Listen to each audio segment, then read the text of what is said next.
ഈശോമിശിഹായ്ക്ക് സ്തുതിയായിരിക്കട്ടെ. വെളിപാടിൻ്റെ പുസ്തകം 4-ാം അധ്യായം. സ്വർഗദർശനം.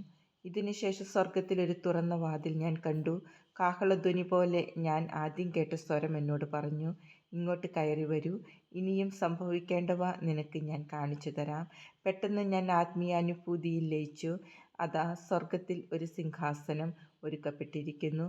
സിംഹാസനത്തിൽ ഒരുവൻ ഇരിക്കുന്നു. സിംഹാസനസ്ഥൻ കാഴ്ചയിൽ സൂര്യകാന്തം പോലെയും മാണിക്യം പോലെയുമായിരുന്നു. സിംഹാസനത്തിനു ചുറ്റും മരതകം പോലെയുള്ള ഒരു മഴവില്ലും കാണപ്പെട്ടു.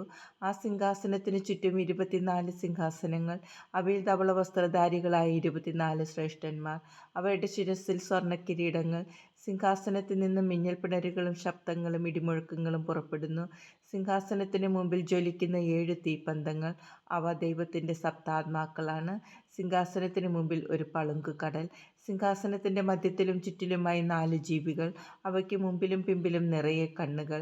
ഒന്നാമത്തെ ജീവി സിംഹത്തെപ്പോലെ, രണ്ടാമത്തേത് കാളയെപ്പോലെ, മൂന്നാമത്തേതിന് മനുഷ്യൻ്റേതുപോലുള്ള മുഖം, നാലാമത്തേത് പറക്കുന്ന കഴുകനെപ്പോലെ. ഈ 4 ജീവികൾക്കും 6 ചിറകുകൾ വീതം. ചുറ്റിലും ഉള്ളിലും നിറയെ കണ്ണുകൾ.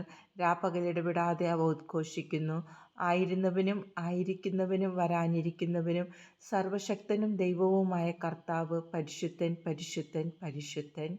ആ ജീവികൾ സിംഹാസനസ്ഥന് നിത്യം ജീവിക്കുന്നവന് മഹത്വവും ബഹുമാനവും സ്തുതിയും നൽകിയപ്പോഴെല്ലാം ആ 24 ശ്രേഷ്ഠന്മാർ സിംഹാസനസ്ഥൻ്റെ മുമ്പിൽ വീണ് നിത്യം ജീവിക്കുന്നവനെ സാഷ്ടാംഗം പ്രണമിക്കുകയും തങ്ങളുടെ കിരീടങ്ങൾ സിംഹാസനത്തിന് മുമ്പിൽ സമർപ്പിച്ചുകൊണ്ട് ഇങ്ങനെ പറയുകയും ചെയ്തിരുന്നു, ഞങ്ങളുടെ ദൈവവും കർത്താവുമായ അവിടുന്ന് മഹത്വവും ബഹുമാനവും ശക്തിയും സ്വീകരിക്കാൻ അർഹനാണ്.